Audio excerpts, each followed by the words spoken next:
are pushing to lower costs, strengthen resilience, and slash climate pollution. We know we're facing significant headwinds back at home, but we hope that it's clear today that we are still making incredible progress.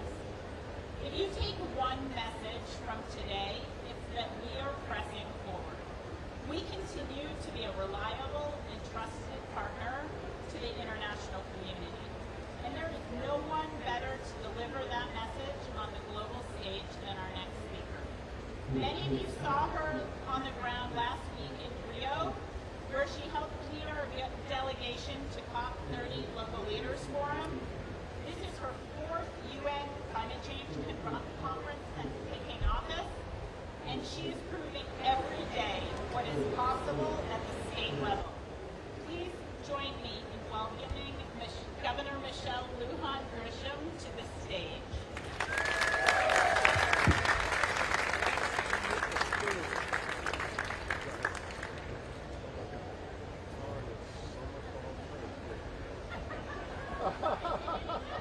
Wow.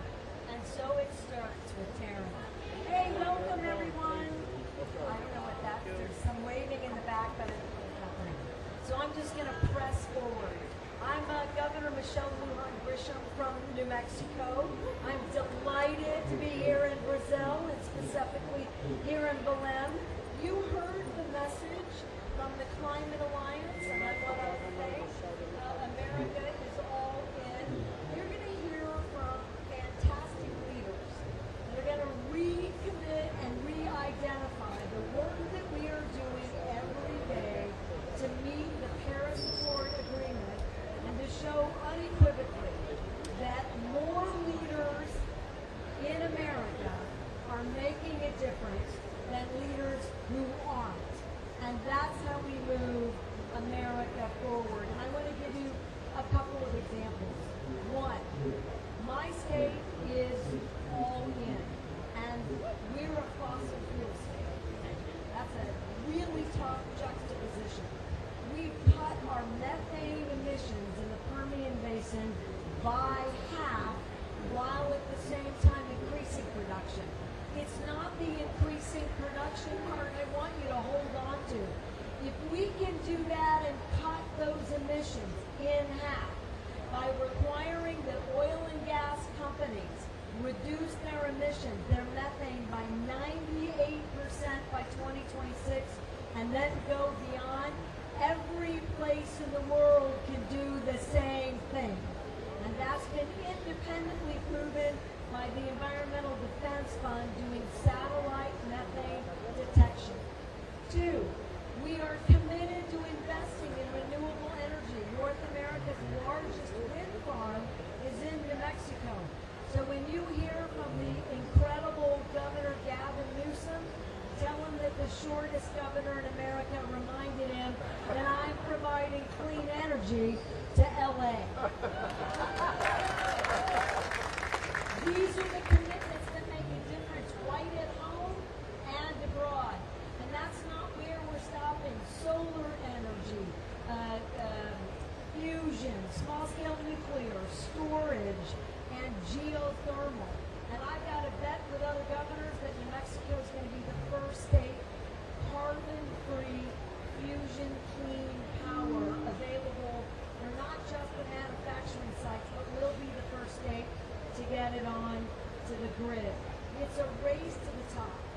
Lastly, we want you to know that the 100+ leaders at the Leaders Forum are more committed and more enthusiastic than ever. And when the federal government doesn't do what it should, local leaders and governors will fill that void. We have before. I would love to predict that we never will again, but that's not the point.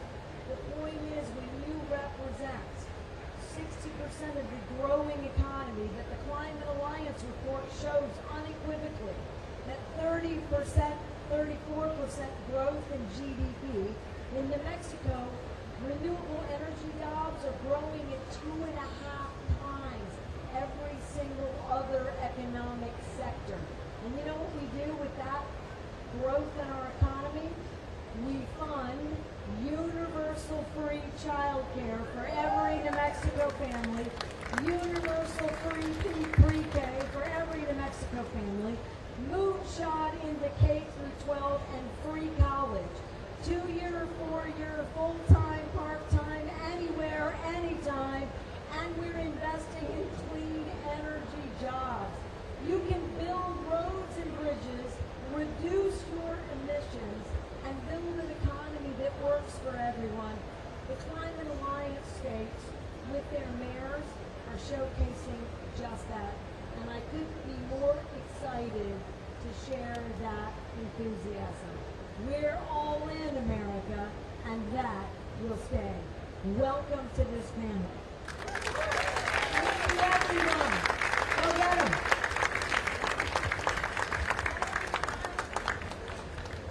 Thank you, Governor Lujan Grisham, for your clear-eyed leadership and commitment to delivering on our climate goals.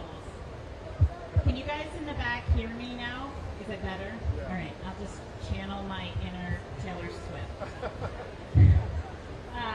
Next, we turn to the latest research on what U.S. local leaders can achieve in regards to emissions reduction and enhanced ambition.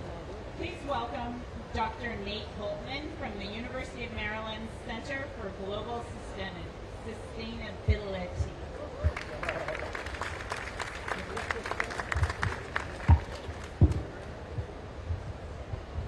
All right, thank you, Taryn. Of course, thank you, Governor Lujan Grisham. I too will have to channel my inner Taylor Swift. Channel more! Hold it closer. We listen and learn. Thank you very much. So thank you, Governor. And let me add my thanks to everyone for joining us today for this critically important discussion. My name is Nate Holtman. I'm the founder and director of the Center for Global Sustainability at the University of Maryland.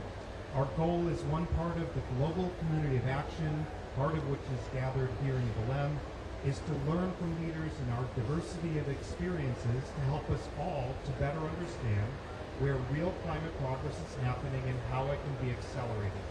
Since 2017, we have also been a proud and close partner with America's All In to help our governments and communities in the United States to understand and measure what an all-of-society approach to climate action can do to cut emissions and deliver benefits across all sectors. Of course, recent national developments have changed U.S. climate and clean energy transitions through redirections of federal funding, rollbacks, and economic uncertainty. Nevertheless, as we have just heard from Governor Lujan Grisham, there is hard work and real progress underway to accelerate action. Under our U.S. federal system, states, cities, and other subnational governments retain significant policy authorities. Industry and business actors can continue to invest in clean technologies, and faster than expected cost reductions have transformed the economics in clean technology. Combined, these forces have put the real economy of the United States in a strengthened position over the past decade. For example, renewable energy generation has increased 13% since 2017, and over 90% of new energy capacity installed last year was clean energy. Moreover, many states and local leaders are using these policy authorities to cut emissions. For example, the 10 Northeast and Mid-Atlantic states in the Regional Greenhouse Gas Initiative have reduced their power emissions by 50%. The 24 states in the U.S. Climate Alliance have reduced their net greenhouse gas emissions 24% below 2005 levels, while increasing GDP by 34%. And it's not just blue states. There's progress in red states too. Kentucky, a state historically reliant on the coal industry, recently approved the first phase of a 210 megawatt solar project on a reclaimed coal mine. This project will be one of the largest single-site solar projects in the eastern United States. We considered these new factors in a recent CGS and America's All-In assessment of possible policies and outcomes in the U.S. We found that significant cuts to greenhouse gas emissions in line with Paris Agreement goals are still achievable by 2035 with ambitious action from state, city, and local governments. Our approach is grounded in a robust and well-vetted modeling strategy, iterations of which have been published in peer-reviewed scientific literature over the years. We have also worked with partners and stakeholders, including through America's All In, to understand and vet the policy assumptions undergirding the analysis. Next, that's the right slide. Using this approach, our assessment released 2 weeks ago indicates that expanded climate action from cities, states, businesses, and others, combined with renewed federal re-engagement after 2028, could deliver up to a 56% reduction in emissions in the United States below 2005 levels by 2035. In this ambitious scenario, accelerated climate action from both climate-leading and non-climate leading regions will be critical to realize these reductions. Even without the additional support from, for example, federal re-engagement, climate action just from today's climate-ambitious regions could still reduce overall emissions by roughly 44% by 2035. Next slide, please. We have identified a set of concrete, non-federal policy levers across the largest emitting sectors that can help achieve this high-ambition climate scenario. While I won't go through each of these items, we present this to illustrate how, in our U.S. federal system, these actions can continue to drive down emissions. States, for example, have significant policy authorities in electricity and buildings. Cities can drive local methane and transportation reductions through local wastewater and municipal waste policies and EV charging. Businesses have substantial investment opportunities, and civil society, of course, can continue to support learning and action in diverse ways. Even cities located within states that do not favor climate policies can have an impact. Cities like Austin and Miami are pursuing bold climate initiatives despite limited state-level support. Limiting strategies like bans on fossil fuel appliances and investment in public transit within cities. Even more broadly, positive market dynamics create many options for enhancing actions and lowering energy costs in previously less ambitious jurisdictions. For example, through regional spillover, bottom-up actions from local governments, and cost-effective electricity grid planning. Next slide. These types of innovative climate policies can catalyze substantial changes in the American economy. For example, by 2035, we would have a share of clean and affordable electricity of up to 80%. Over 3/4 of new car sales would be electric, and methane pollution would be reduced over 60%. These transformations, in turn, create positive health and economic benefits and encourage policy adoption in neighboring regions and sectors. And these benefits are broadly shared. As just one example, with a high-ambition climate trajectory, nearly every county in America will have fewer premature deaths related to particulate pollution, including a reduction of more than 5% in 2/3 of counties and more than 10% in 1/3 of counties. These pathways also support industries and the broader private sector in their business case for investing in clean technologies. Our work together also shows, next slide please, that beyond just delivering benefits and affordability within the United States, subnational actions like ours can aggregate across countries to improve climate outcomes. Cop30 has focused us on the concept of multi-RAL, an all-of-society approach to enhancing action based on coordination and communication across governments at all levels and diverse stakeholder groups. Yes, the geopolitical and economic circumstances have been challenging in the United States and the world, but so too are our opportunities changing. Technology costs are dropping. Businesses are seizing investment opportunities in the industries of the 21st century, and subnational governments across diverse political systems are realizing major benefits for our people and for our economies through enhanced action and more effective implementation. What that underscores is that a robust strategy of enhanced subnational action, like we are doing in the United States, can also provide the basis to improve national outcomes not only where we live, but also elsewhere over the coming decade and ultimately toward net zero emissions. And by doing so, to enable the world to reach our shared climate goals. With that, I will conclude, and thank you.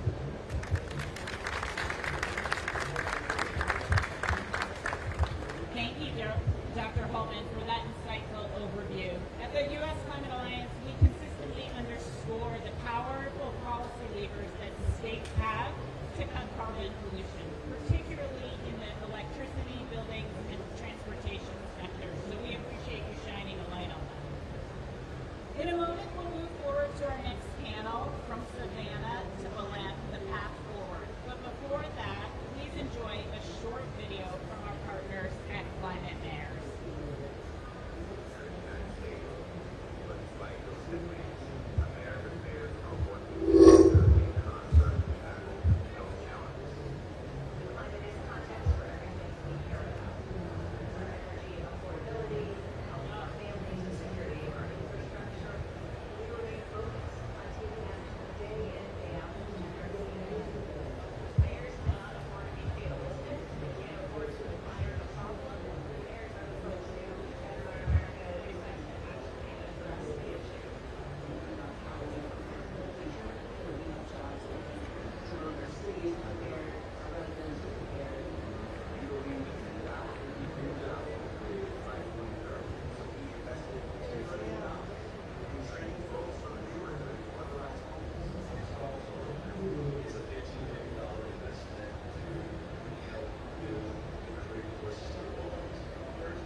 Great reminder of all the action that we take is not just good for climate action, but it's good for our economies, it's good for our citizens, and it is the path forward.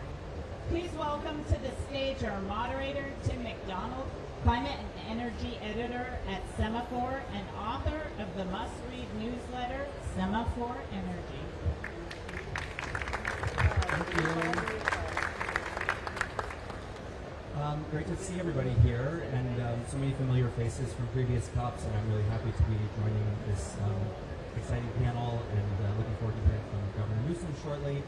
Until we get there, so I'm just going to introduce our other panelists, and we'll dive in to get some more of these perspectives on what this kind of subnational, local leadership on these issues, and also from the private sector, looks like here. So go ahead and just drum me up on the stage, and I'll leave you. So we have joining us Nyla Oliver, the Senior Sustainability Director for the City of Savannah, Georgia, Dr. Mary Rice, Director of the Center for Climate Health and the Global Environment at Harvard University, Lou Leonard, Dean of the School of Climate, Environment and Society at Clark University, and also Scott True, Global Head of Sustainability Strategy at Train Technologies, who we wish was the one who had done the air conditioning for this event tonight, but sadly they were not. Nyla, I want to start with you as our sort of representative of municipal leadership here. So can you just say a little bit about sort of what you view the role of cities in this climate conversation at this particular moment when we've seen federal leadership in the U.S. kind of fall away? Where do cities need to come in to fill that gap in your view?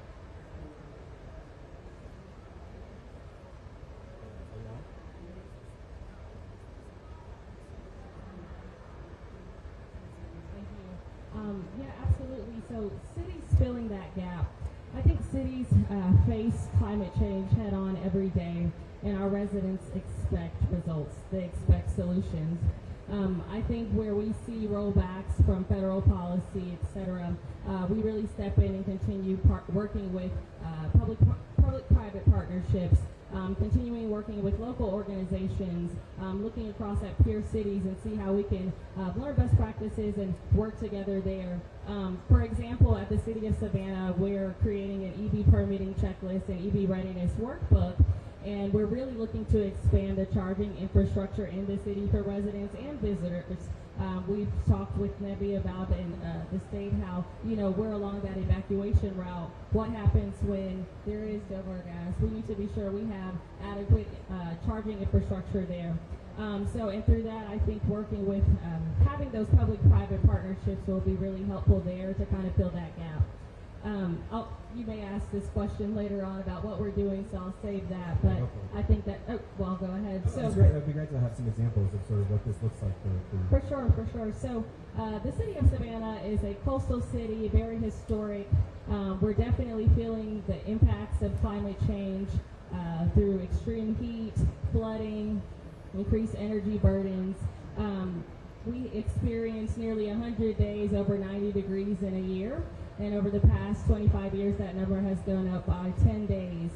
So we have cooling centers. We just recently completed an energy efficiency project where we invested in energy efficiency upgrades across 29 facilities, including those that are critically serving on daily or emergency situations. For example, our fire stations, our community centers, and other administrative buildings. So, for example, community centers also serve as cooling centers along with our splash pads and things of that nature. We obviously, for those who have been to Savannah, have a robust tree canopy. Our urban tree canopy provides shade for really all of our populations that we seek to make sure they are not harmed by extreme heat. Not just the elderly or children, but also those experiencing homelessness, those experiencing underlying health conditions, etc. So what else? We also have put solar on 27 city facilities. We just closed out phase 2. We're looking at a phase 3. It's really helpful with the city operations and spending, and obviously that translates to saving dollars for the taxpayer as well. Do you find that any of those efforts are complicated by the lack of engagement at the federal government? I mean, to the extent that some of those things may have been supported by federal grants or federal agencies, is that work more complicated now? How do you navigate your relationship with the federal government in this context? Absolutely. Innovation. So, for example, if you're aware of Solar for All, obviously that was repealed. We, set out and announced and let community members know this was coming, and 3 days later, that rollback occurred. And so it's very unfortunate. Solar for All was going to allow us to put solar on residential homes. And so we have to look at working again with, other companies, private companies, et cetera, to make that happen for our residents and across the state, really.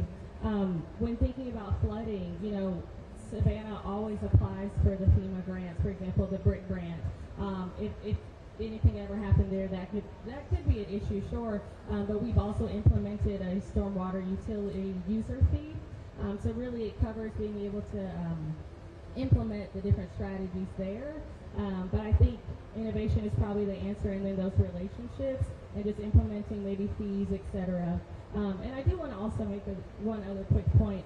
We're updating our flood mitigation plan, which in turn increases our community rating system, which ensures that the premiums will be less for our residents.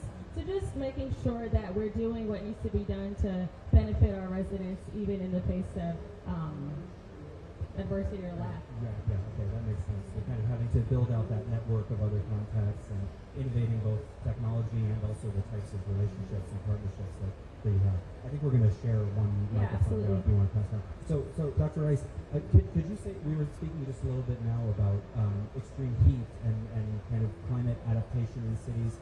Where do you see the biggest gaps or need for adaptation in cities and urban environments, especially dealing with extreme heat? So I'm a lung doctor, and I treat patients who have conditions like asthma and COPD, and they're especially vulnerable to the health effects of climate change. and fossil fuel pollution. The two are so linked. And so in a clinical environment, what I hear all the time is that my patients have trouble breathing because it's extremely hot. When you look at the data, people with lung disease and heart conditions end up in the hospital when it's hot outside, especially in cities that aren't prepared for heat, such as my city of Boston. So we are doing some research to try to evaluate some interventions that can be done at the local level, things like distributing air purifiers to reduce fossil fuel pollution, also addressing wildfire smoke and pollen, which are other climate-driven exposures. And we're evaluating the effects, importantly, of air conditioners. Air conditioners are not covered by health insurance, but it's actually a medical intervention. And so there's a real need at the local level to try to reach people who are the hardest to reach. It's actually at the Harvard Center for Climate Health and the Global Environment. We were part of what was a federally funded research program to get to the most vulnerable, people who don't have health insurance, people who certainly don't have air conditioning and live with chronic conditions. And we're going out in a mobile van and finding them, helping to prepare them for extreme heat, and also trying to give them resources like air conditioning. You made an interesting point about linking fossil fuel combustion directly to health effects. Is there more you would like to see from regulators or government leaders to sort of build that connection or kind of put more of a health kind of cost on Yes. fossil fuel use? I'd like to answer your question with an analogy and a little bit of history. So tobacco smoke. There once was a time when vested economic interests were sowing doubt on the fact that smoking was bad for your health, believe it or not.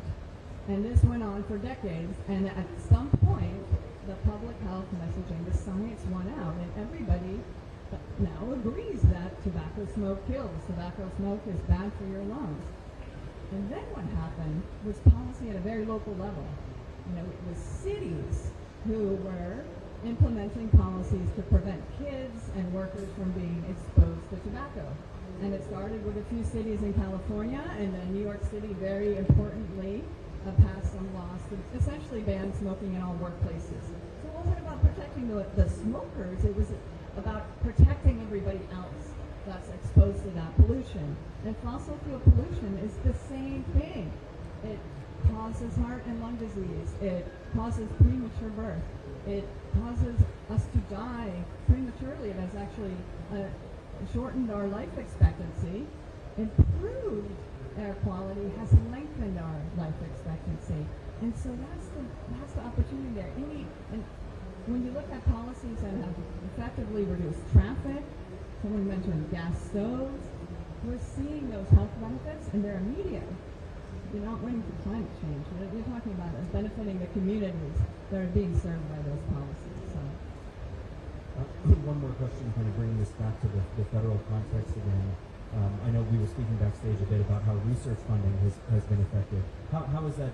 What's your personal experience of that been? Is it becoming harder to study these effects or find funding for that, given some of the rollbacks of research funding that we've seen? I mean, the federal rollbacks have affected everything that I do as a health researcher, and all of my colleagues, not just at Harvard University, where my funding was frozen, but really across disciplines, especially when it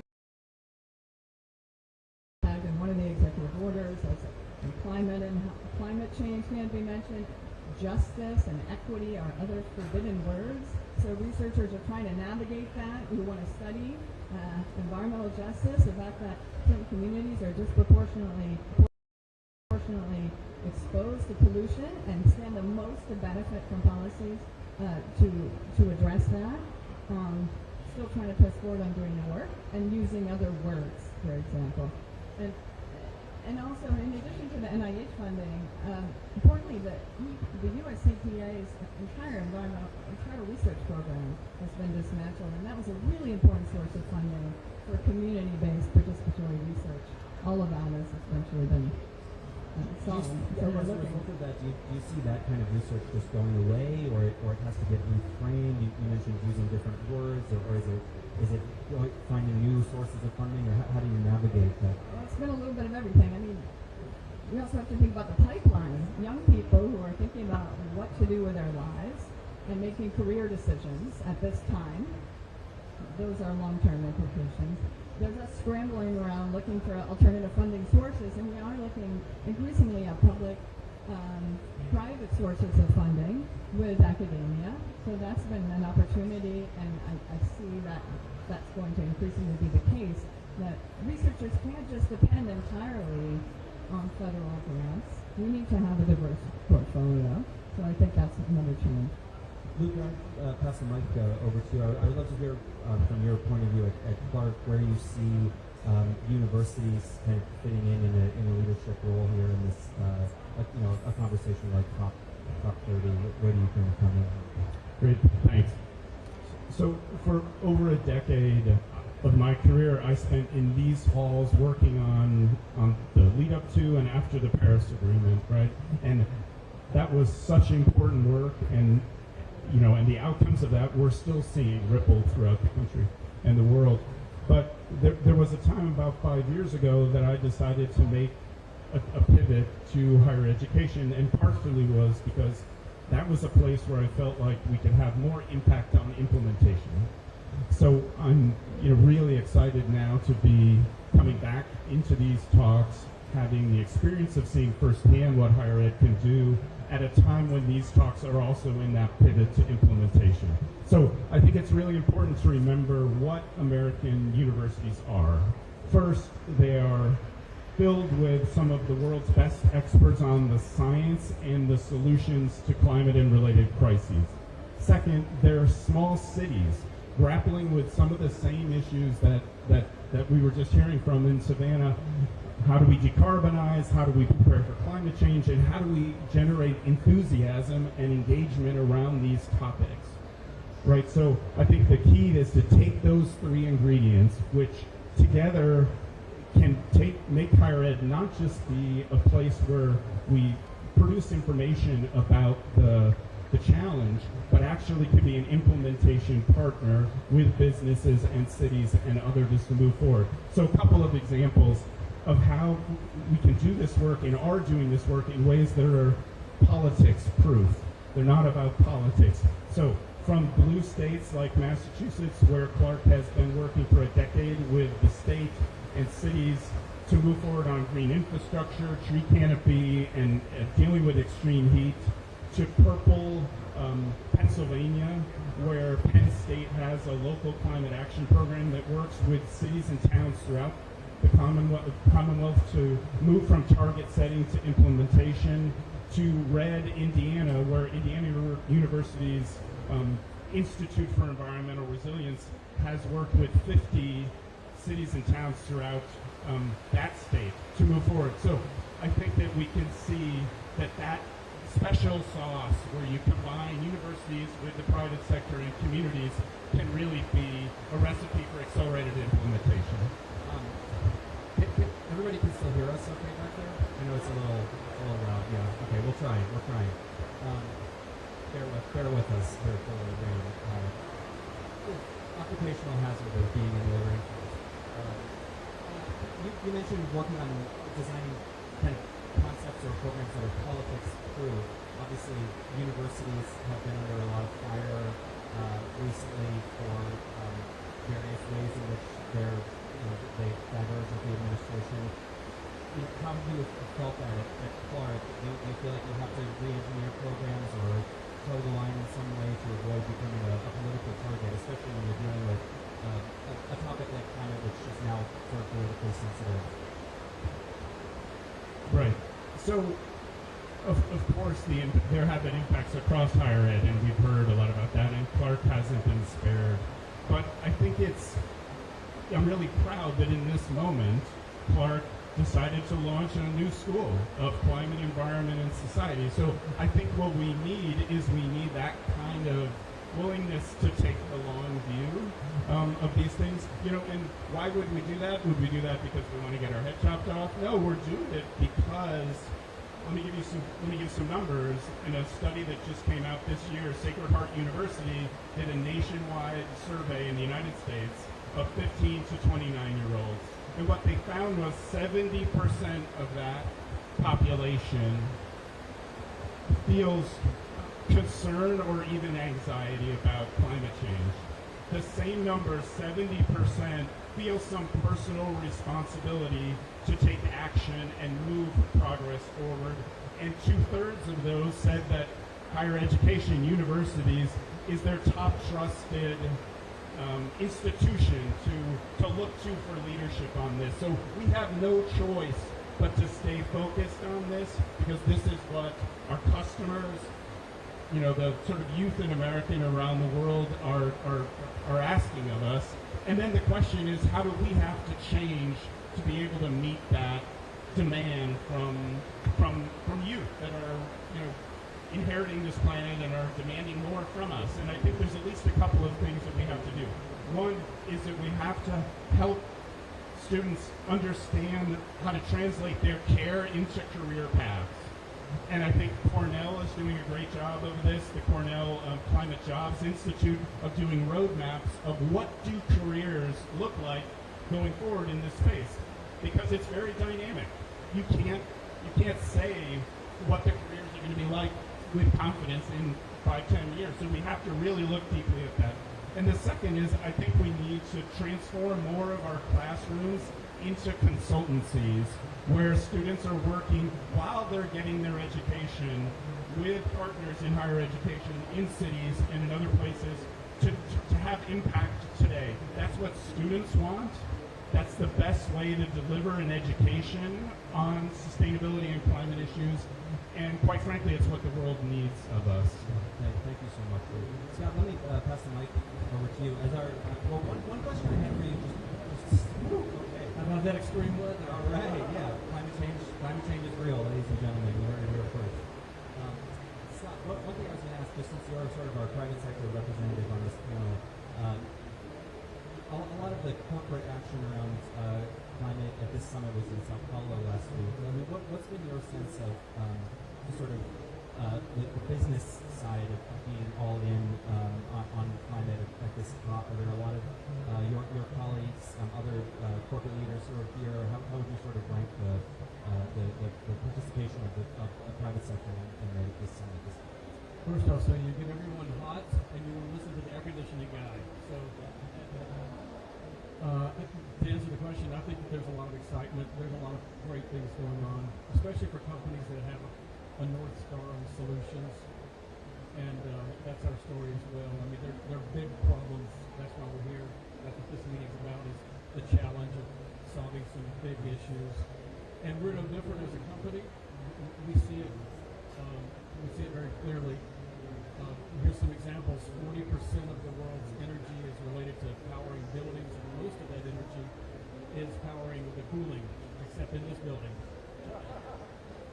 And you know, that energy it's a big piece of the energy of the world to cool ourselves, to cool us inside. We spend 92% of our time inside. We need to be cool and comfortable. It takes a lot of energy. The bigger issue, though, is roughly 30% of the energy that's flowing to buildings currently is wasted. So there's several issues for us to solve. Better cooling is one. Better ways of cooling is another. But also this issue of wasted energy. Nowhere else in our lives are we okay with wasting things. But it seems like we're okay with wasting energy who has bottom line impacts. I mean, air conditioning is, I think, more and more kind of viewed as a climate adaptation, not a luxury, but actually as something that's going to be essential, especially in the global south or other parts of the world. I mean, as a business in that space, you know, where are you looking for opportunities, business opportunities in climate adaptation, and you know, are there barriers to investment in certain markets that you find, and how do you navigate that? Yeah, I mean, the solutions there's a wide spectrum of solutions. We don't cool today like we did many years ago. There are new options for cooling. Certainly we can electrify heating. A huge use of fossil fuels globally is still to heat ourselves. We're still burning fossil fuels just like we did in the cave 10,000 years ago to heat ourselves. We don't have to do that anymore. There are new ways to do that. And cooling is the same. There are new solutions, especially around building design, new opportunities around things like passive cooling, ventilation, all of those things together, this ecosystem of solutions, I mean, that's the future. That's where we have to focus going forward, just like the other panelists have mentioned today. There are great opportunities, We need to deploy more of these, though. I mean, the good news of the IRA was that it was accelerating the deployment. Now that it's been sunset so quickly, it doesn't mean the deployment goes away. We're just finding new ways to talk about the ROI of these solutions, the return to a community, the return to people's lives, the quality that's in the investment. So there is a way to make the case, even without those incentives. Can you you got to the IRA before I could ask that question, but I was going to ask to maybe elaborate a little bit on, I think heat pump tax credits were one of the things that's been phased out early and probably affects your business. I mean, you were speaking just now a little bit about how you sort of continue to have deployment in that context without those. One thing I'm interested in as well is sort of what your conversations were like with lawmakers around those tax credits. How can companies in this space, in the energy transition or climate adaptation space, make a better case to lawmakers that maybe don't see eye to eye with them all the time about why this type of support is necessary? Yeah, sure. I mean, as I mentioned, incentives from policymakers. This is just a really great way to accelerate deployment, especially of new technologies. Most people are hesitant to adopt a new technology, and it's human nature. And so some of these things actually needed a jump start. The incentives that were part of IRA were helping provide that jump start, helping to accelerate the deployment. It's not that that's over. We're just changing some of the messaging now with policymakers, and one of those is this wasted energy. Buildings waste 30% of energy. Everyone should care about that. Policymakers, homeowners, building managers, city managers, just because that 30%, we can attack that today, and every piece of that we bring back helps the grid be more resilient, saves the bottom line for cities and for building owners. It's the right thing to focus on right now. In the absence of incentives, we have to focus on impact to people's bottom line. If we could maybe bring the mic back to Niall over there. Thank you.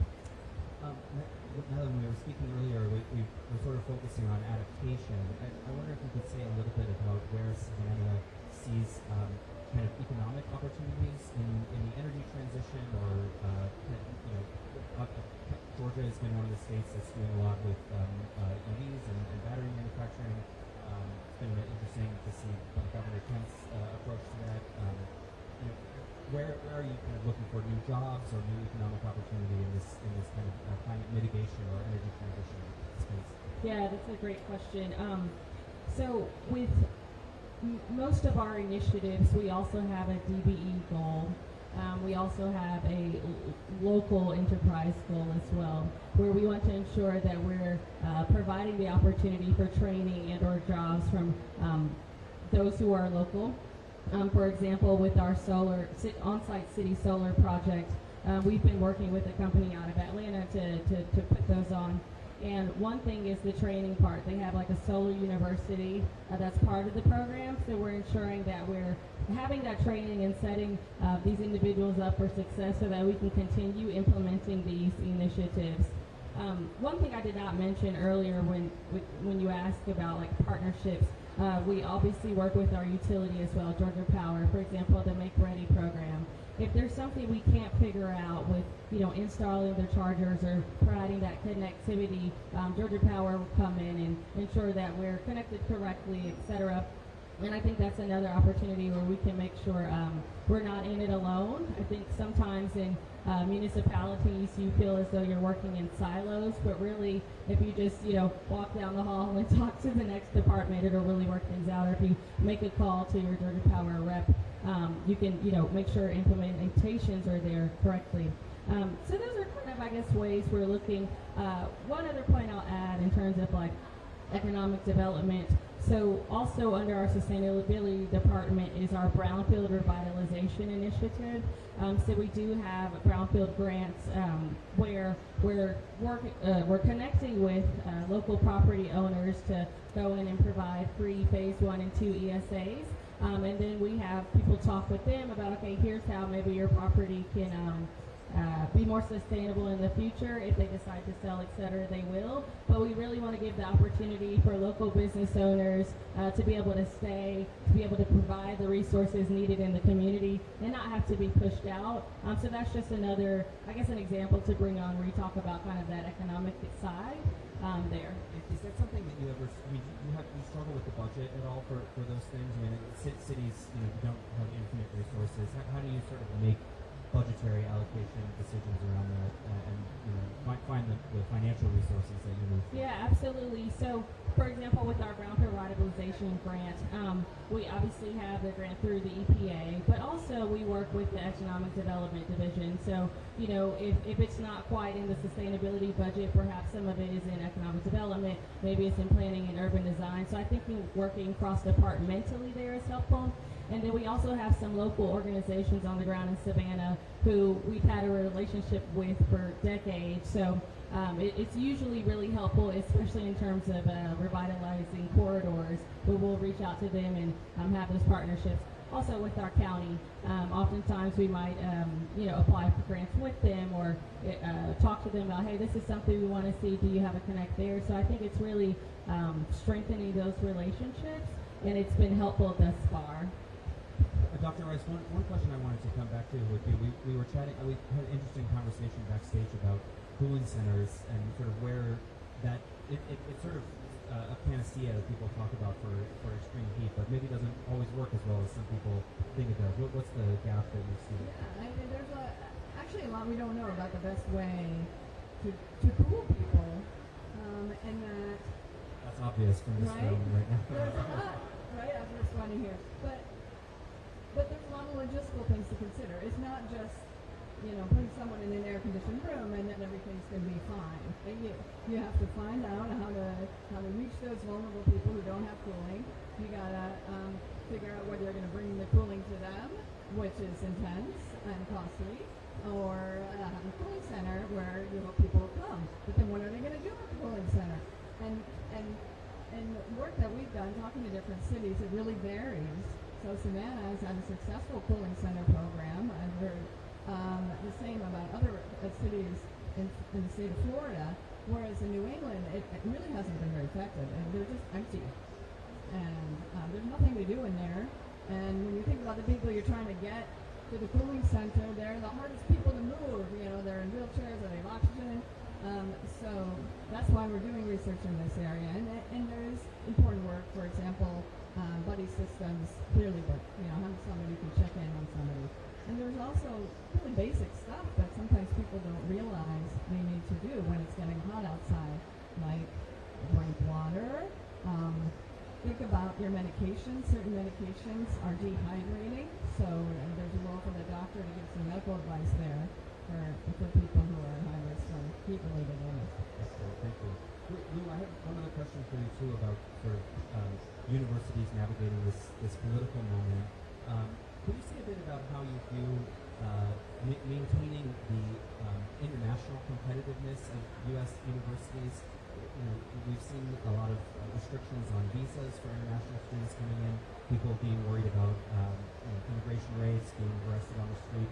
Do you have you found a drop-off in interest from international students? How do we kind of keep U.S. universities competitive globally at this time? So we have not seen a drop-off in interest. It's getting students into the country that is the biggest problem.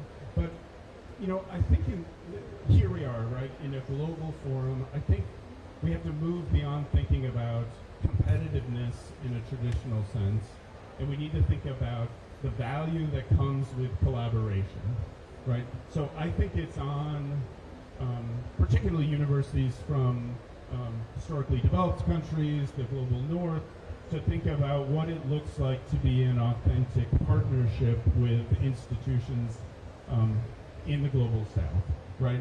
Institutions of higher learning and other institutions. So I think that's an opportunity for us, right? So, and I think that can help us in this moment, and it can help us sort of demonstrate what the future of global cooperation looks like. And I'll give you an example. At Clark, we had one of the most impactful projects that we have right now came to us from a student from the Global South who was working with an NGO in the Global South and came to Clark to get his degree and catalyzed a partnership that now has Clark working with Wildlife Conservation Society and partners on the ground in the Democratic Republic of Congo to help DRC implement its 30 by 30 commitment, which is one of the most important commitments that governments have made in the global stage for climate and nature. So those kinds of partnerships where we're not just parachuting in and pretending that we have all the answers, but growing authentic partnerships that can help governments all over the world in the Global South too to implement the kind of commitments that they're making here today. That's going to make impact, and it's going to keep institutions like Clark relevant along with all other institutions of higher learning. Scott, maybe one for you on technology. We were sort of talking a bit before about technological innovation. Where do you see the sort of cutting edge of cooling technology in the future? I mean, how is this going to look different in 5 or 10 years from the traditional air conditioning that we're used to? What's most exciting to you? Yeah, there's two examples that I'd like to talk about. One is, I can't believe that we've had a panel this long and no one has said AI, so I'll say it now. One is we own BrainBox as one example, one company example. BrainBox is fully focused on nothing but building operations. We overlay it with an existing controls of a building and just using BrainBox AI over the existing building controls without upgrading the systems or other investments can save roughly 15%. It's an efficiency play at roughly 15% annually. That's huge. And think about the opportunities of doing something even more sophisticated. So that's one. I think there's a lot of potential there. Number two is we're going to cool and heat differently in the future. I mean, these systems approach to managing heat inside of a building like this one would be to take the heat from here and move it somewhere that needs the heat, thus making us feel more comfortable here. In the past, we did that with two simultaneous systems, a heating system, a cooling system. They run together at the same time. There was a lot of wasted energy. In the future, one system, all electrified, with some sophisticated AI and technologies to control the arena, the building itself. We're going to see some significant, we're seeing 400% efficiency gains over the incumbent technologies. And that story sort of tells itself to building lives. I think we might have just a few more minutes before we move on to the next section. Does anyone? I wanted to maybe give some time for questions from the audience. If anybody has one up here, anybody? No?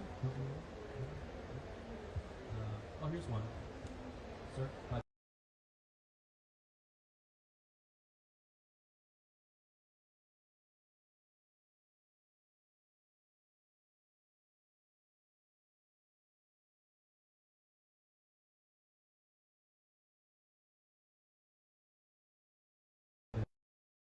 Focus on the various levels of capacity.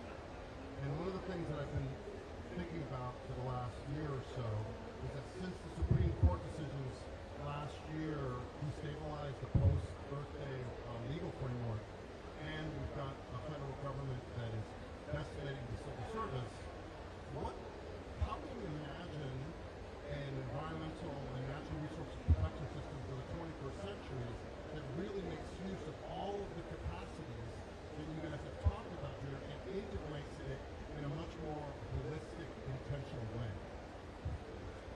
That's a great question. Thinking about workforce capacity. I don't know. Is that you want to maybe take that one, or maybe Dr. Rice? So very quickly, I mean, I think what you're describing, like a whole framework for building together, that's what a federal government is for, right? The overarching framework. So the examples that come to mind are sort of stitching things together. But I'm curious if you have something. Yeah, so I agree. It is a big question, but maybe that's where we have to start thinking.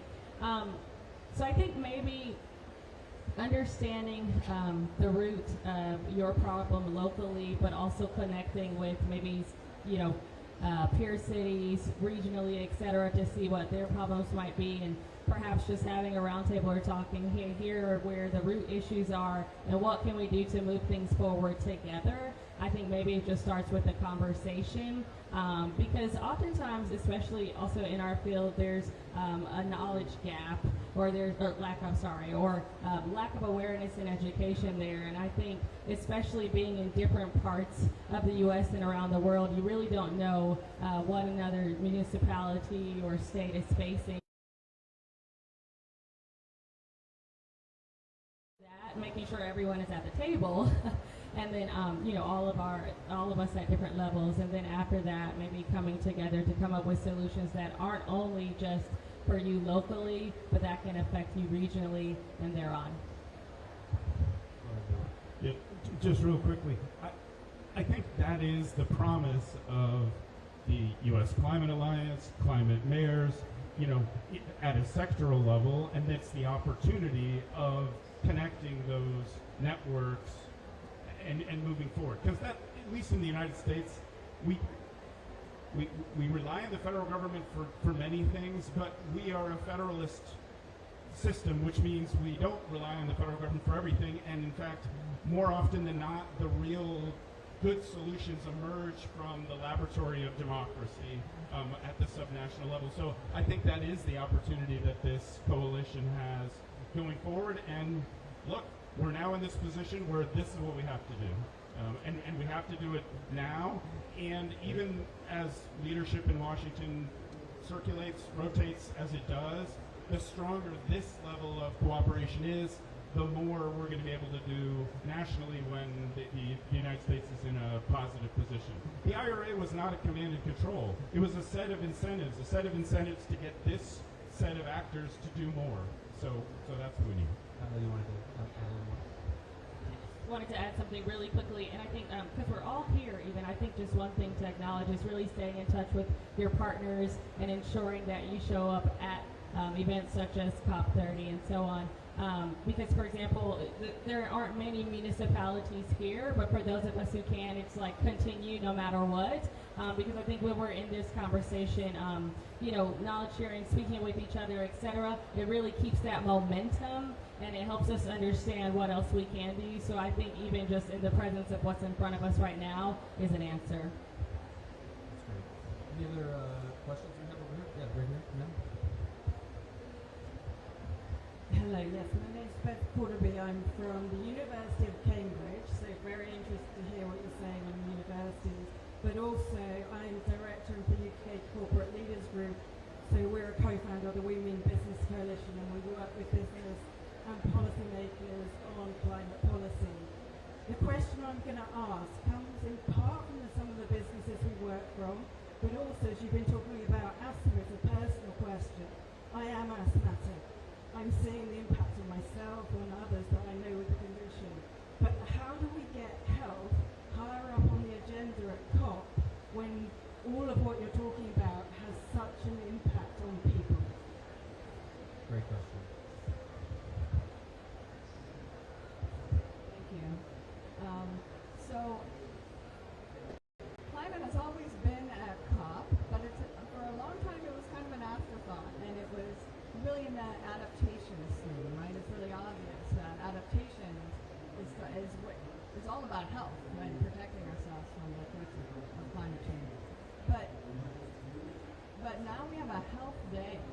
There's going to be a day committed to health on November 13th, and the first health day was in COP in Dubai. And we now increasingly have scientists, health scientists, and doctors showing up at COP. Just like your example, we need to show up to be able to share the information that we bring to the table, whether it's the scientific evidence, the health effects, making this personal. So I think it's, I think we have a long way to go. I think that mitigation, when people talk about mitigation, they don't think about health, right? They're thinking about economy and environment, but the health benefits of mitigation are immediate.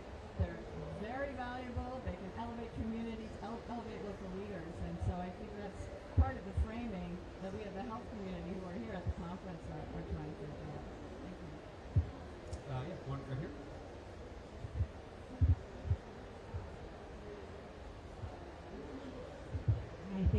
much. I'm Karuna Jagger, the Climate Campaign Director with the Center for Biological Diversity. Really appreciate your comments today, particularly the note about public health and the harms of fossil fuels. I want to follow up on your point about AI, and I think that it can be very dangerous to think that AI is going to solve our climate problems, particularly when our team has put out a new report that shows that in the next 10 years, data centers are set to grow threefold, and the majority of those are fueled by methane gas and coal, dirty coal. And so while it is true that we can use any technology for good things, it's also true that we are paying the price environmentally, we're paying the price with our health. And so I'd love to hear some of the other panelists' thoughts on how we can really rein in inappropriate use of AI and ensure that it's being used for the public benefit. Scott, do you want to weigh in on that, just sort of on having a cleaner approach to data I think we centers? all could agree that the demand side, we have the demand side is a big issue for us going forward. We have to fix the supply side. That's front of mind. It has been for all of us for quite some time. They both have to have improvements on each side. So certainly we can't just say that this sector that we won't be using AI because of the downside issues related on the demand side. We have to focus on the supply side and how those data centers are powered going forward, as well as the work to make them more efficient. I don't know, Lou, is that something you guys have worked on at all for data centers? Yeah, I mean, we're a big partner of cooling data centers, and a lot of the energy of data centers is in cooling them and keeping those chips to 87F, which is the bigger the data centers, the faster the chips, the hotter they are. It's sort of a cycle that we have to find our way out of.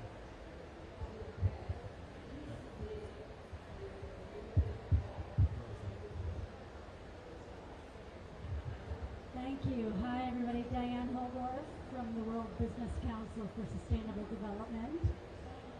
There's obviously a tremendous amount of work that is still underway in the U.S. on these issues, and you've all shared those examples. Help us understand what is not just the messaging, but the position and the aspects of the work that you're leading that still really resonates despite the challenging environment that you're operating in, so that we can echo that and amplify that and continue to lift it in ways that build momentum despite the challenge. That's a great question. What are the parts of this that still resonate the most now? Natalie, you want to take a stab at that? Or Lou, too, I would love to hear from you on that. Yeah, that's a great question.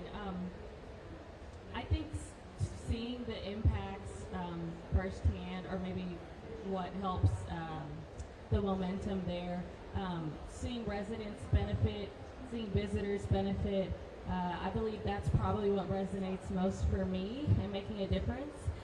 Before, going to the city of Savannah, I was in the private sector, and sometimes you can feel a bit far removed from where the impact is occurring. And I think at the local level now, I'm really able to see, where these harms are, what the benefits are most, or which neighborhoods are most vulnerable.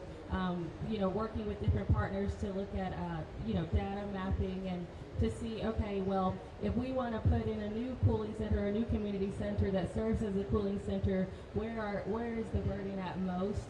So I think really being able to, I guess reap those benefits sooner than later is something that has continued to drive me. Go ahead. What gives me hope is that health and prosperity go together. Right? We all care about prosperity. I really think everyone across the spectrum ultimately wants to have a prosperous world where people thrive. And while we've had challenges at the national level when it comes to national environmental policy and air pollution policy, a lot of my work has been focused on. Now I'm doing really exciting work that's local, working with the state and working with community members and the Attorney General's office, and we see these opportunities and that generate prosperity, that make people healthier. Well, let's go. I mean, advocate for, multilateral policies to pursue that and to elevate us all.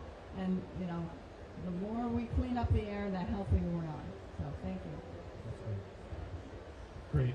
Echo that local, where this hits the ground, it still makes sense, right? We need to think about the connections between climate and agriculture, climate and health, climate and prosperity in various ways, and maybe we lean a little bit more on the second word in each of those couplets for a while, but it depends on where we're working. At Massachusetts has the first chief climate officer in the nation, right? So there's still a lot of work that's going on, and I think on the higher ed side, I said this before, but our customers, 75% of our customers say that we should be making this a bigger issue, not a smaller issue. So for us, it is the future and it is the present.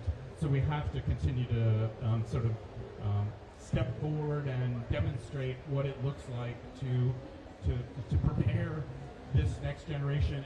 And I think really last thing, move from thinking about students and young people as a certain audience or people in our classroom and turning them into partners in doing this work, because unlocking that intergenerational cooperation is really the solution that's going to be a big part of moving us forward. Let's get one more quick question in here. This gentleman in the blue jacket had his hand up earlier.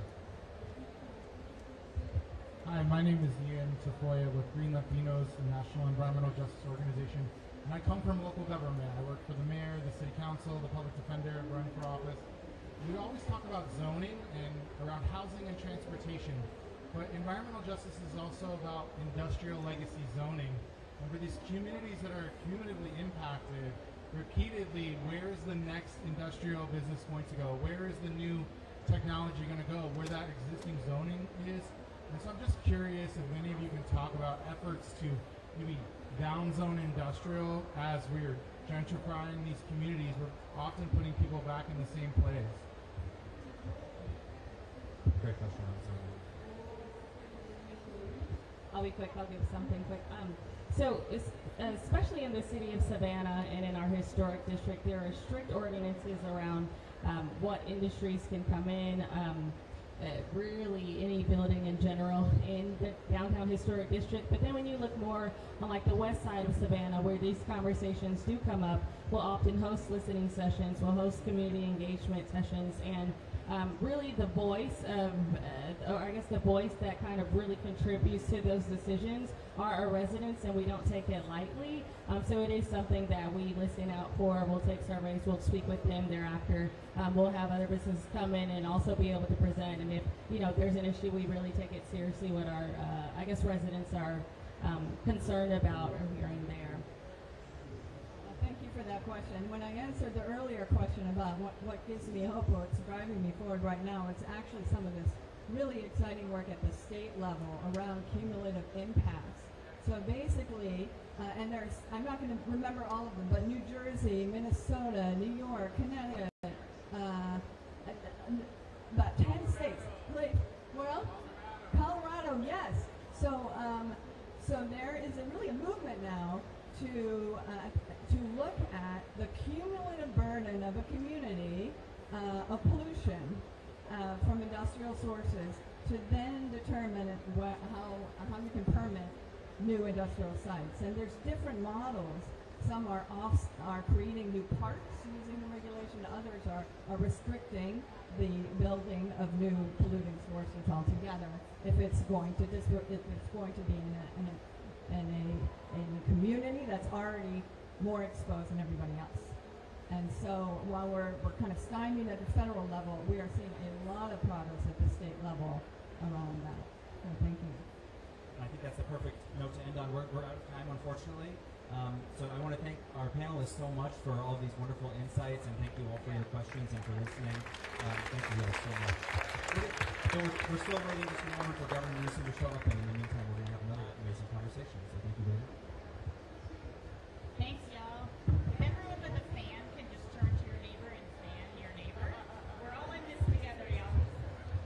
Keep each other cool. All right, I would now like to welcome to the stage Christian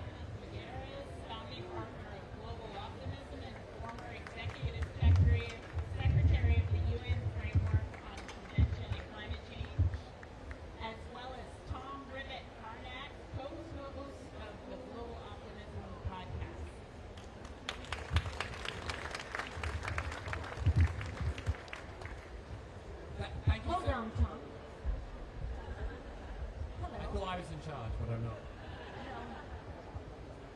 So actually, we're all here because we want to hear Governor Newsom. Now, here's the situation. He's actually stuck on another stage speaking. So quite unplanned and unprogrammed. Tom and I have been asked to come and entertain you while Governor Newsom comes. So, agenda point number 1, happy birthday to you, Tom.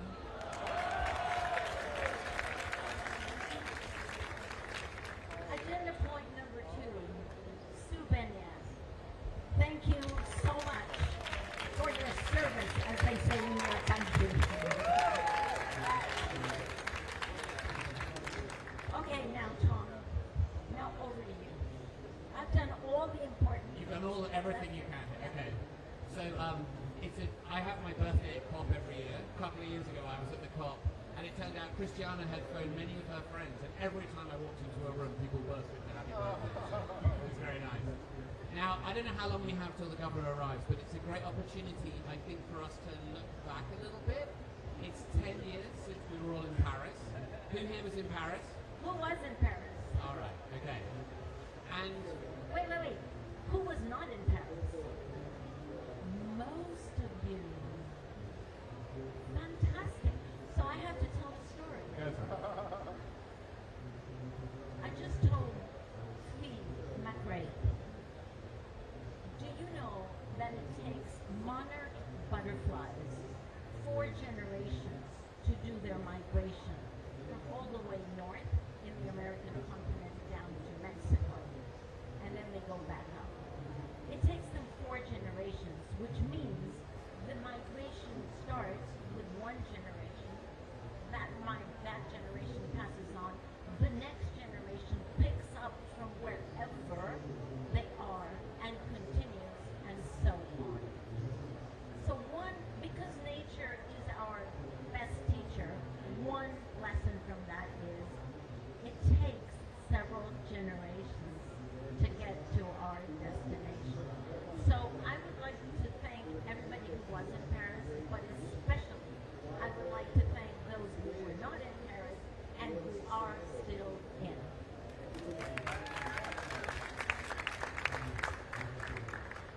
So 10 years ago, when some of us were in Paris, the US played an absolutely essential role in getting that agreement. I mean, I would say that without souvenirs, without the US-China bilateral agreement in January of that year, there's no way we would have reached the Paris Agreement. First question is, do you agree with that? Well, if we get the number right, I think, but Sue will correct us. Did we not have 4 bilateral agreements between the U.S. and China before Paris? How many did we have? Count. 2? Sir? 2 before, we knew there was a 4 sometime there. But, yes, definitely we would not have had the political space for both industrialized nations as well as developing nations to enter into an agreement with each other, a mode of collaborating with each other, if arguably the 2 leading nations of each of those 2 groupings hadn't worked out a lot of the tough details with each other beforehand, and as Sue is correcting me, afterward. So yes. Do you get the sense that we don't have that kind of a bilateral relationship? I'm beginning to sense that, yeah. You're beginning to sense that, okay. So my first question to you is, can the world still deliver these kinds of breakthroughs with subnational leadership from the US? Can you sketch out for us in these multilateral negotiations exactly what it means and how we can keep moving forward? Well, the difference between then and now is A, that we're all 10 years older, but also that at that time was the moment in which it was absolutely indispensable that national governments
agreement, and now we're taking that strategic plan off the shelf and saying, okay, how do we now implement it? The fact that we're now getting our boots dirty means that we're really grappling with the difficulties, and that is a good thing. That is a very good thing that we are now getting to what some people call implementation, what I used to call the real world reality, because that's where the rubber really hits the ground. So it's a very, very different moment in the history of this process, and is one that, as I say, to their credit, the top presidency has totally understood. And so, of course, they're still holding the political space over in the main part of the blue zone, but they also have chosen, for the first time, to throw official light, highlight what is happening on the ground, on the part of subnationals, corporates, investors, technology providers, civil society, youth groups, on and on and on. So they're doing something that is actually pretty difficult, because they would like to hold both of these in equal standing at the same time and deliver an outcome that combines the impact of both of these. Okay, so that's very helpful to hear that. So what you're saying is we have moved from the era of agreeing texts to implementation, to the COP of implementation. So given We that... finally agreed where all the commas belong. Okay. What is the most interesting thing to ask Gavin Newsom? Because I want to hear what you're excited to ask him. And then if we've still got time, I'm interested to ask what others think is the most interesting thing for you to ask Gavin Newsom. Well, if you promise not to tell him ahead of time, is anybody in contact with the team who's going to spill the beans? Everyone's sworn to secrecy. All right. Everyone's sworn to secrecy. The first question that I would love to ask him, well, let's be ready for this, is Trump has just announced that he would like to open the California coastline for drilling. I'm sure Governor Newsom is going to want to be very diplomatic, mince his words, give a very nuanced, sensitive, no bullshit answer. So that's what I'm looking forward to. And then maybe I'll ask him a couple of other things, but I am very looking forward to his frank opinion about that headline that has just hit the newspapers today. And we should point out, and then I'm going to ask if anyone else has something they really want Christiana to ask Gavin Newsom. But first of all, this isn't just an on-stage interview, is it? What else is this for? Tom is so good. He's always on the marketing thing. Okay. Fiona just texted me. So good. No, you do the marketing much better than I. Go ahead. Okay, so 4 years ago, Christiana and I started a podcast. And the first question Christiana asked me when I said, maybe we should do a podcast was... What on earth is a podcast? The world has changed in 4 years. I don't think you'd ask that question now. No. And it's been amazing. So over those 4 years, it's called Outrage and Optimism. Because we think, thank you. Thank you, Diane. Appreciate it. Yeah. We try. Wait, Yeah. there's one person in the audience who listens to the podcast? Who's heard the podcast? Oh, thank you. So it's called Outrage and Optimism. Because we think both of those things are necessary for us to get through this critical moment, right? It's the best of times and the worst of times.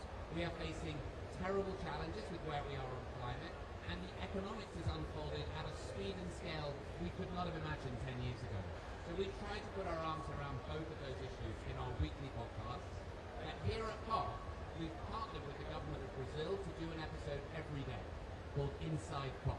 So we're bringing the stories of what's really happening in the negotiations, speaking to the people on the inside, and providing analysis. And this live recording, on the assumption that Gavin Newsom arrives in a minute, will be part of tomorrow's episode.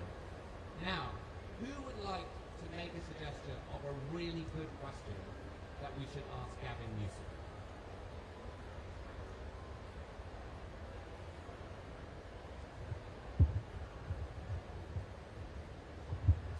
Deploy mass National Guard troops on America's cities is a violation of state rights.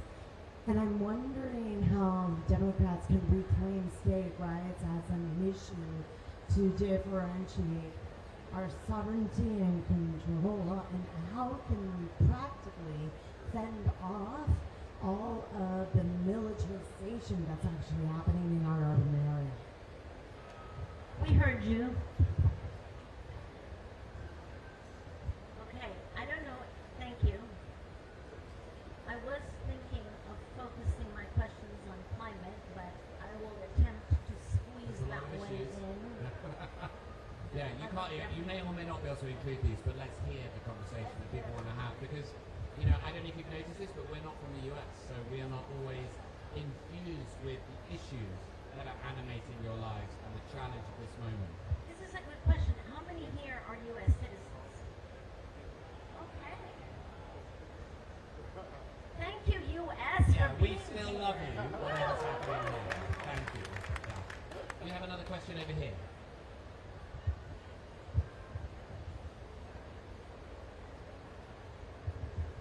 Thanks. Love the podcast, by the way, very much. I'm Shari Friedman. I'm Managing Director of Climate and Sustainability at Eurasia Group.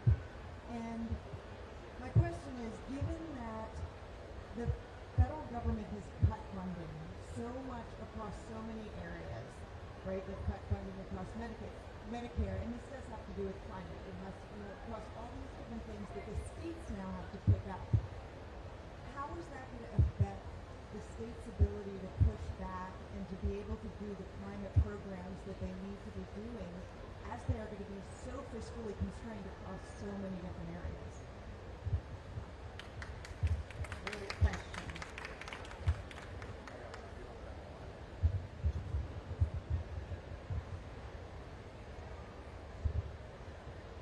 Hi, thank you. I'm a California resident. Yay. Not just How US many resident. California residents? All right. So I'm really proud to come from a state where there's been a lot of climate leadership, and Governor Newsom has a lot to be proud of. He's instituted the country's largest health and safety buffer. The Attorney General is suing Big Oil for their deception. So there's a lot of really good stuff happening, and of course there's a lot more to do. The industry has been lobbying hard and has won a bunch of things on their wish list. So my question is, right now there's a bill, there will be a bill before there has been for the last 2 years, a bill before the California State Legislature to make the largest polluters pay for their climate damages. It's the Climate Superfund Act. And so my question is, will Governor Newsom throw behind the Superfund Act so that Californians don't have to pay for the damages that big oil and gas inflicted on us in our state? And in fact, the largest polluters will be assessed a fee.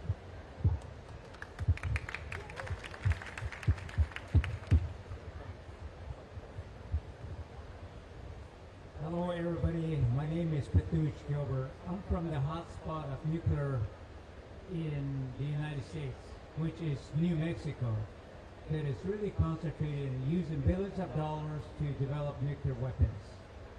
And of course, there's possibilities of nuclear waste storage, which we finally hopefully defeated. But for Governor Newsom, really needs to consider what's going to happen to Diablo Power Plant or San Onofre. And the United States really needs to consider the decision on enhancing nuclear power by 1/3 to 2050. And gosh, we don't need more nuclear reactors that really produce the plutonium for nuclear weapons. All things along the nuclear fuel chain is dangerous, and we need to understand that. And all things of nuclear waste really essentially comes from uranium. At the very end, of course, the spent fuel rods, which the nation of the United States wants to send to Texas or Nevada. We oppose that. That's all the comment I just wanted to make. Thank you.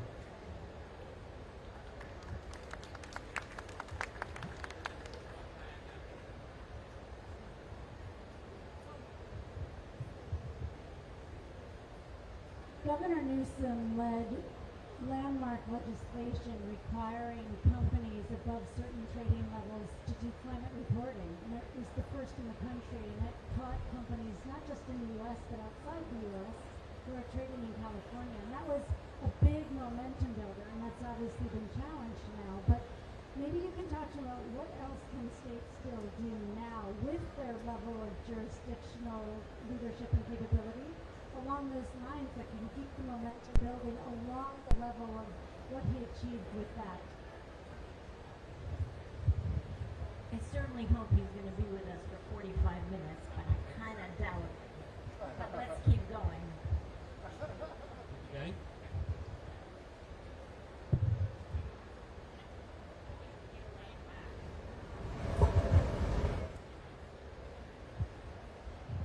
Thank you so much, and hello, Christiana. It's been quite a while.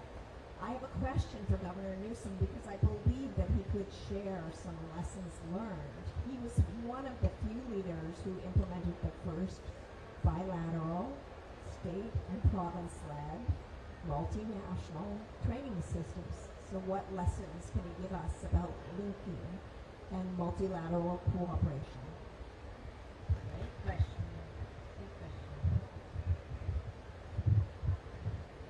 Hello, I'm Ruba Amaran with KPMG, and my question for the governor is that California drives most of the world's climate innovation. So what's next on his agenda when it comes to connecting this innovation ecosystem with the real world development, especially in emerging economies, especially now with the fall of US aid? So just want to hear his thoughts on that. Thank you.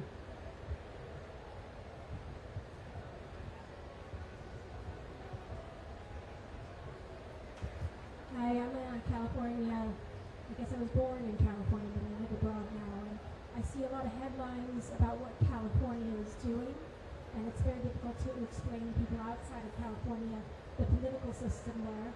It's a lot different than it is in Europe. And so a bit of a softball for Governor Newsom, but I think it would be helpful for him to give us some sort of view on the level of political support he has within California to drive his climate agenda forward. All right, Christiana, can you fit all of those in? Well, let's see how much time he will have. And I believe that we have the governor here, so over to you. Thank you.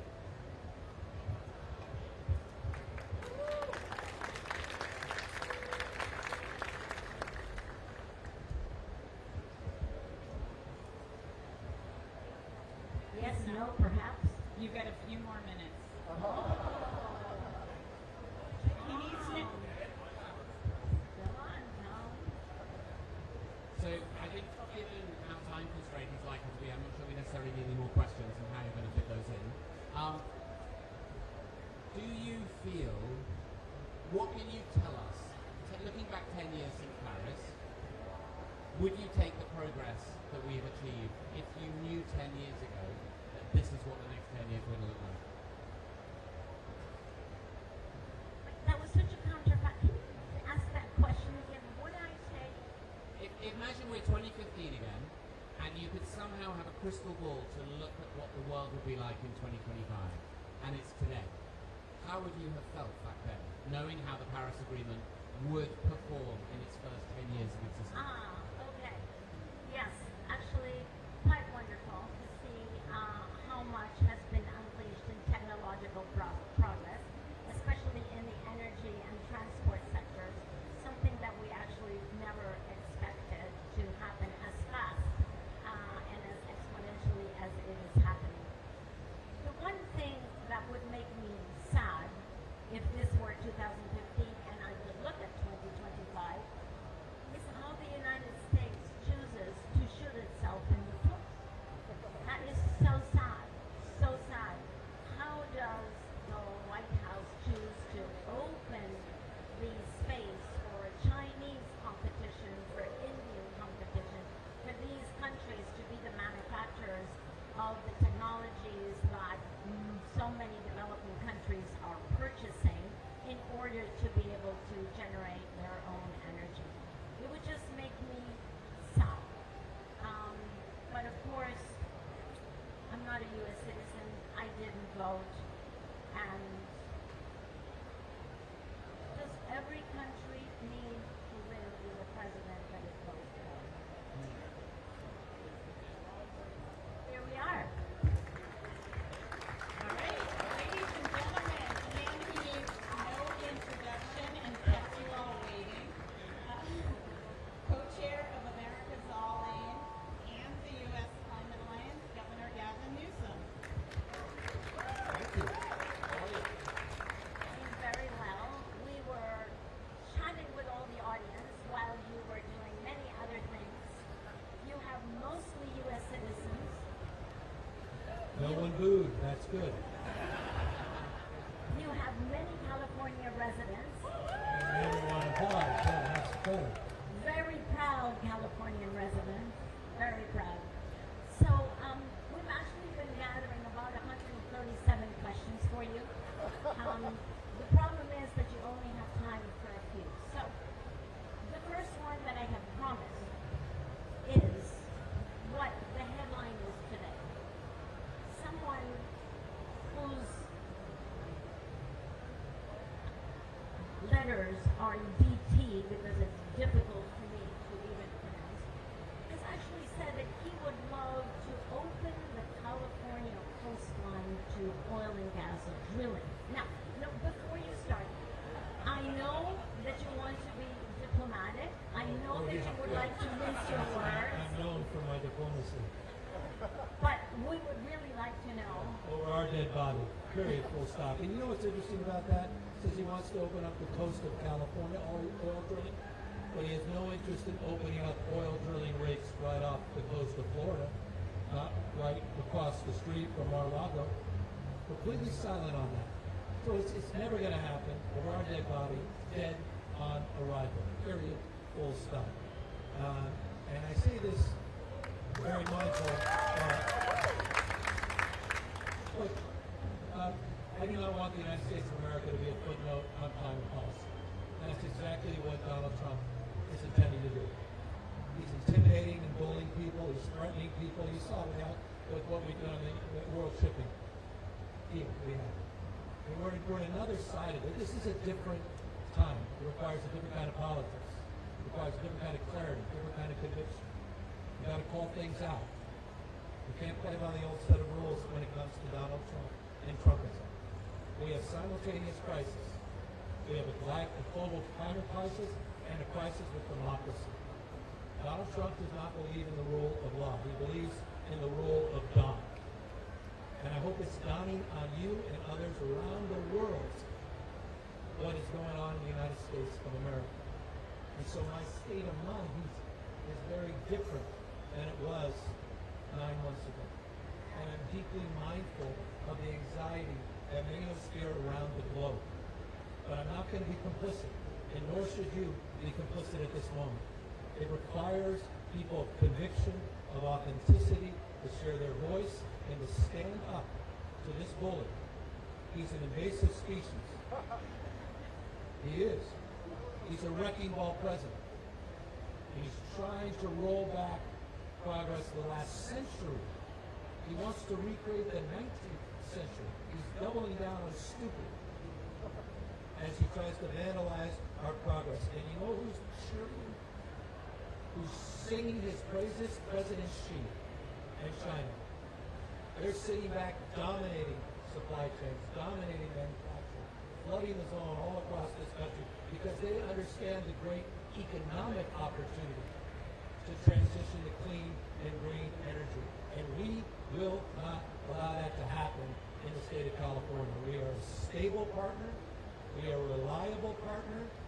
Trump is temporary, and California will continue to lead the national conversation in the United States of America on the issue that brings us all here to the land today. Okay. So let me ask you a question about democracy, because the fruit of democracy is that we have changing administrations, which is in principle a good thing. With climate, you need actually consistency and predictability. So how do we bring those two things together, especially for a country that has honestly flip-flopped as often as the United States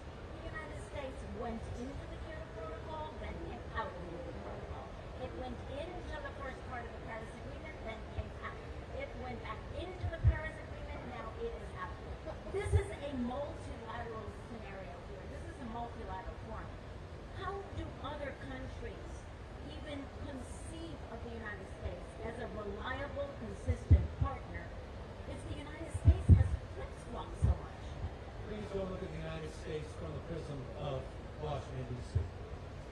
Think about the United States bottom up, not top down. We have a system of federalism. Our founding fathers, 249 years ago, took the best of the Roman Republic, took the best of Greek democracy, co-equal branches of government, popular sovereignty, that rule of law. The 10th Amendment of the Constitution gives states certain rights. And the state of California, since Ronald Reagan, 1967, Governor Ronald Reagan has been leading in a bipartisan way, passing the baton, regardless of change of administration, with a consistent policy of low carbon green growth. We created the California Air Resources Board in 1967. In 1970, a Republican by the name of Richard Nixon gave us a waiver codifying our national leadership. Democrats and Republicans understand the economic imperative. 7 times more green jobs in California than fossil fuel jobs. We're now the 4th largest economy in the world, not despite that, because of our policies. Elon Musk, maybe $1 trillion because of California's regulatory system.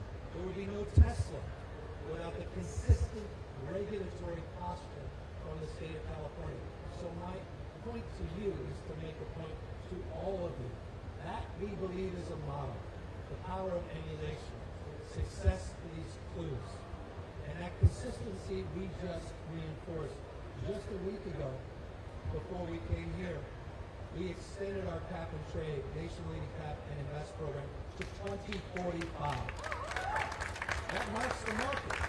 So whatever happens in Washington, D.C., it's a lot of noise. I'm not naive. But go local.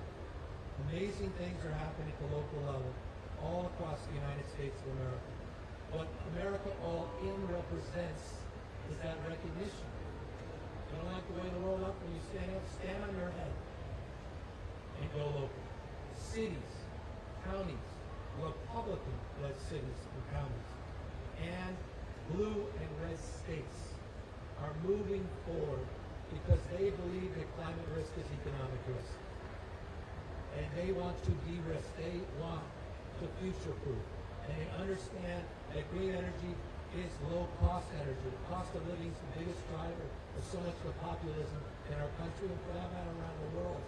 And they're increasingly seeing the economic imperative and opportunity. So our mindset is local and subnational.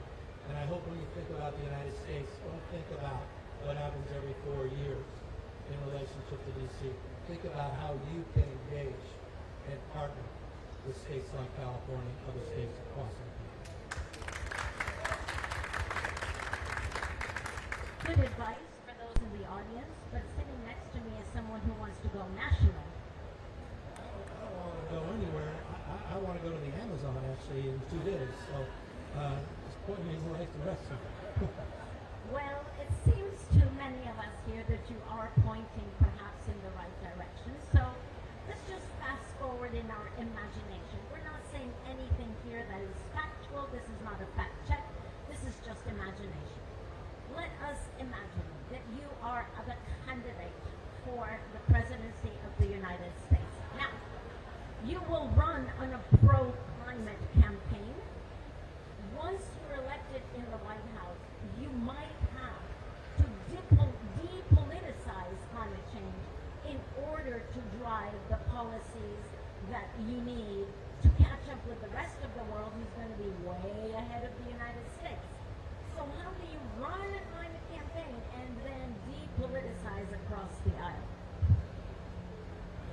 I'm not going to take the bait. But I will say this. I think we need to change the debate.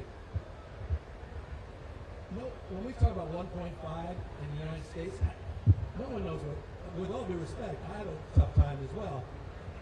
Fahrenheit or Celsius, and what's 1.5 Fahrenheit, and you translate to Celsius, greenhouse gas, it's abstract. Climate change seems abstract. So we have to talk in terms that people understand. And I say this all the time, you don't have to believe in science, you have to believe your own eyes. It's about people, it's about places, it's about lifestyles, it's about traditions. I come from a state that's one of the most blessed and cursed states. We're in the tip of the spear as it relates to the impacts of climate change.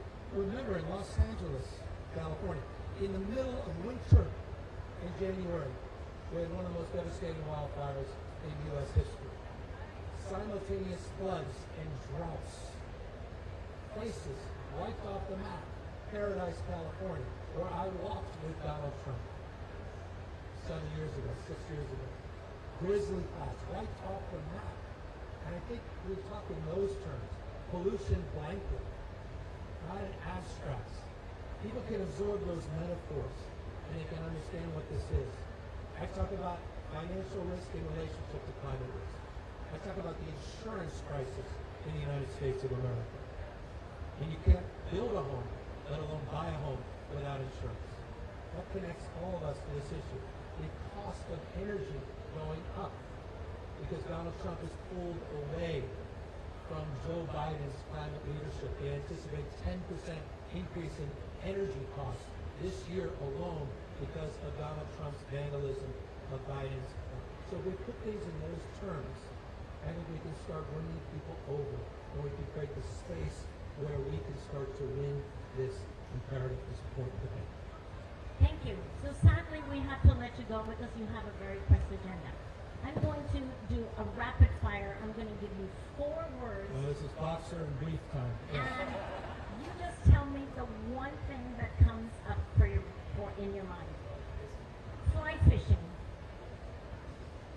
Look at me. I'll tear up. Fly fishing. I mean, it's my life. For you, it may be dancing. For me, it's fly fishing. All right. Yeah. My daughter's name is Montana. I got married in Montana. If I disappear, you'll find me in Montana. Fly fishing. Botswana. What's that? Botswana. Oh, Botswana. Where did you get this? I went on my honeymoon in Botswana.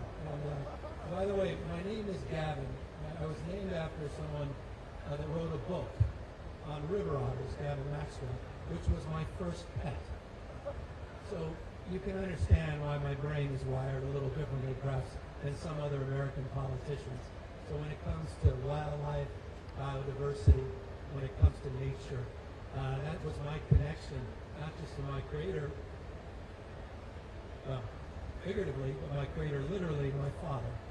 He got divorced at a very young age, but my one connection with him was once a year on a vacation, talking about the Songus wilderness, talking about time at the river, talking about the imperative of having a sense of purpose and responsibility so you can have meaning in your life and being a good steward of our planet.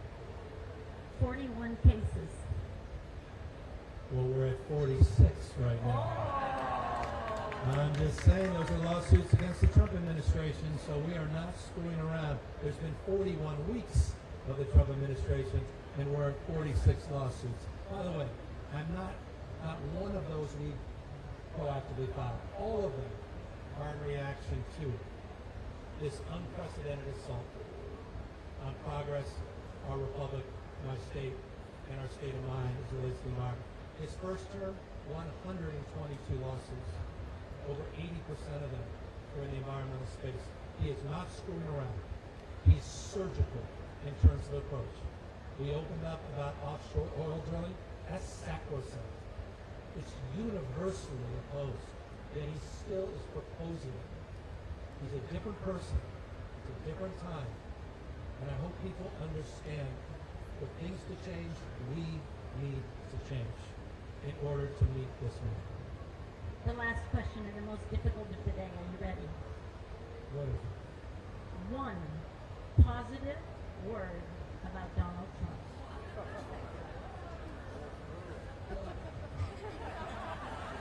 I mean, you say word. I mean, it's hard to come up with a word. Just one word. Just one. I think one of his great strengths, and it will end on a word, is his ability to shape-shift. His ability to dominate. He doesn't care if he's the heel or the hero, as long as it's a star.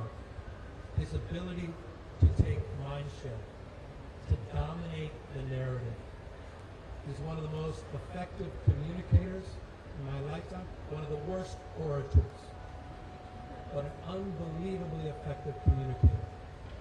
And any of you that may have one or two of you see some of my social media, I've tried to put a mirror up to the way he communicates and how he communicates.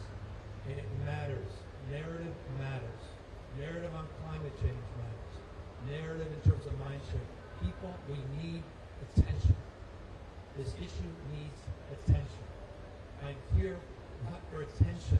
Actually, the opposite. I'm trying to stay out of the media in the United States. But I'm here to garner attention on this issue, so it's not lost in the United States again. It's not a footnote at Cop30. Thank you guys very, very